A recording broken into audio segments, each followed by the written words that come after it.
My name is Anderson. I was 34 years old and had been serving as a junior financial analyst at Westbrook Investment Partners in Denver for just under 2 years. I typically spent my days immersed in spreadsheets, hunting for inconsistencies that others tended to overlook. While I wasn't adept at navigating office politics or participating in after-work socials, my strength lay in numbers. Because numbers are honest, and if you know how to look, patterns always emerge. It was the Harley Group's accounts that first raised a red flag for me. Subtle anomalies like invoice amounts that didn't align with our internal records, payments funneling through the same trio of accounts repeatedly, and vendor names that appeared legitimate on the surface, but had no websites or verifiable physical addresses. Curtis Brandt was my direct supervisor, occupying a spacious corner office adorned with a set of expensive golf clubs resting against his credenza.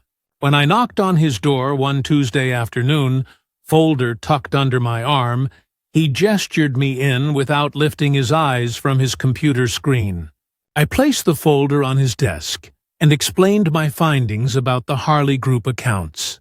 His eyes flicked over the highlighted sections before returning to me with a hardened expression. "These clients are too valuable," he said flatly. "Let it go." I nodded silently, choosing not to press the issue but already having duplicated all the documents digitally. Something in his tone made me suspect I might need the evidence sooner rather than later. The next morning, Heather from Human Resources summoned me, informing me that the company was restructuring and my position was being eliminated effective immediately. There was no personal grievance, just a severance package deposited directly to my account. I packed up my belongings without a word. The lack of any acknowledgement from my colleagues made me feel invisible. My journey to Denver had begun 3 years prior after completing my master's degree in financial analysis. My grandmother had left me enough money to clear my student loans, but not enough to cushion life beyond that. She had always told me, "Trust your instincts, Matthew. Numbers may not lie, but people often do." She had raised me after my parents' tragic death in a car accident when I was 12. Westbrook Investment Partners was not my dream job, but it was a respected firm with solid credentials. I kept my head down, worked long hours, and built a reputation for being reliable if not remarkable. Curtis himself had hired me, impressed by my meticulous attention to detail. "People miss things," he told me during my interview. "I need someone who doesn't." Reflecting back, there were warning signs I had ignored. The Harley Group's accounts were untouchable, handled only by a select few. Questions about their portfolio were routinely deflected with vague answers. I once overheard Curtis speaking on the phone saying, "No one is asking questions. It's being managed exactly as we agreed." I turned a blind eye to these red flags. I was building a career, seeking respect and stability. Jennifer Riley, a senior compliance analyst 2 floors below, had a reputation for being exacting and somewhat intimidating. She once stopped by my desk to commend me on a discrepancy I had flagged in a different account. "Good catch," she said, glancing at the neat stacks of papers on my desk. "Not everyone bothers to look this closely." I shrugged, saying I was just doing my job. She studied me for a moment and handed me her business card. "If you ever see something off, my door's open." I kept her card tucked behind my driver's license, never expecting to use it.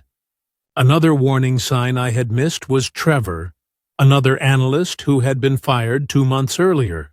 Office rumors suggested he asked too many questions about sensitive accounts. I assumed he had made a serious mistake. Now I wondered if he had uncovered something similar to what I was seeing. The day before I discovered the fraudulent pattern, Curtis unexpectedly invited me to lunch. Something he had never done before. He asked about my career aspirations and whether I was happy at Westbrook, telling me I had potential. In retrospect, I think he was testing me, gauging whether I could be trusted to keep quiet. I failed the test without realizing it. The morning after my termination, I sat in my apartment staring blankly at my laptop. Before leaving, I had emailed copies of the Harley Group files to my personal account.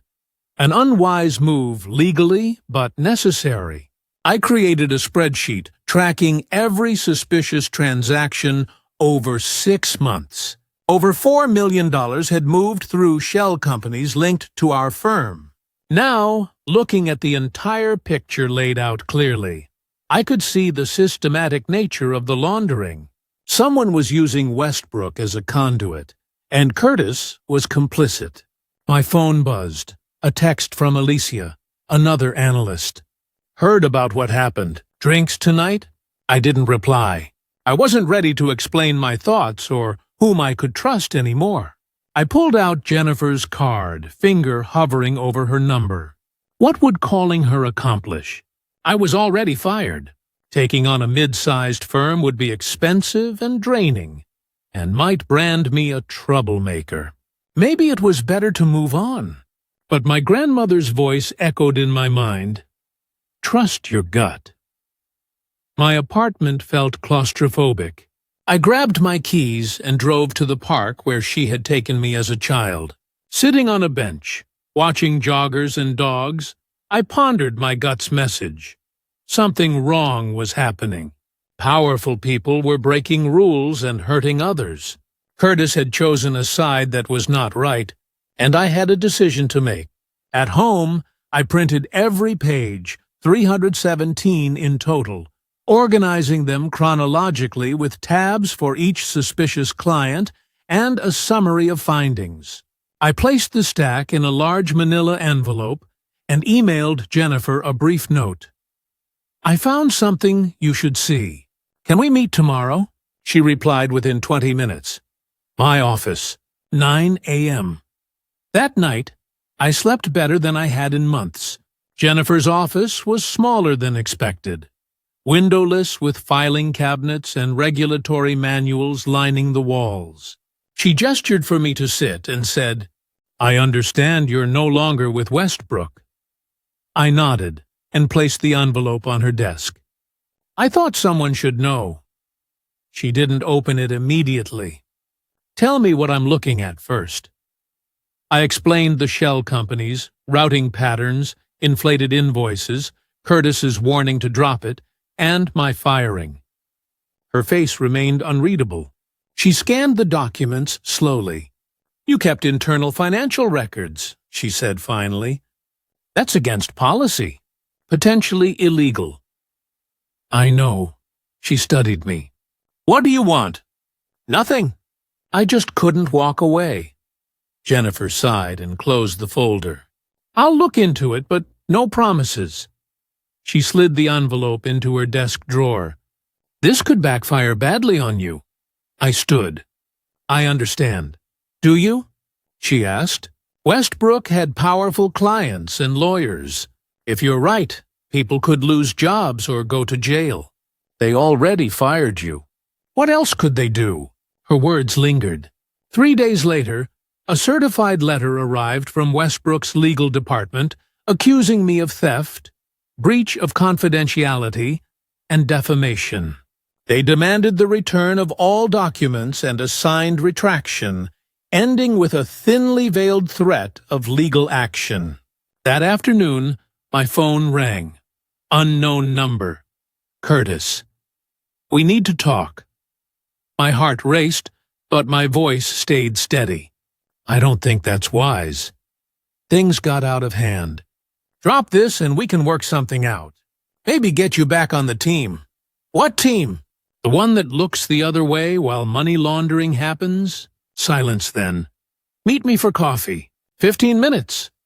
No thanks. You're making a big mistake. I hung up and called Elaine, my lawyer. Her consultation fee was almost a day's-old salary, but I needed guidance. Elaine specialized in corporate whistleblower cases and listened without interrupting. "You're in a precarious spot," she said. "But if true, protections exist. The key is proving your firing was retaliation disguised as restructuring." "So I should back down?" "No, just that it will be hard. We'll need more evidence linking termination to discovery." On my way home, I noticed a black sedan parked opposite my building, the same one that had tailed me from the lawyer's office. Coincidence? Paranoia? Or was I deep in something much bigger?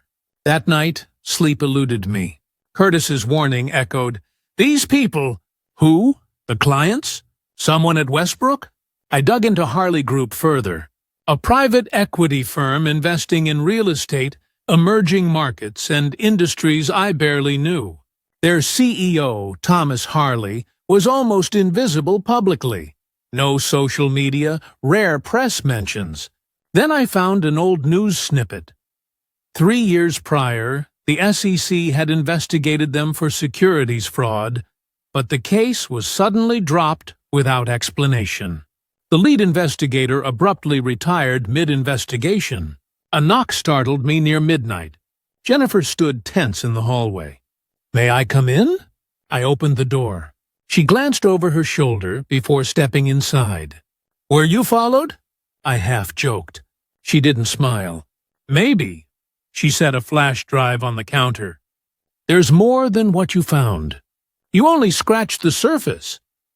Plugging it into my laptop, folders appeared with records going back 5 years. "The Harley Group isn't the only one," she said. "There are 3 other groups running similar schemes, all protected."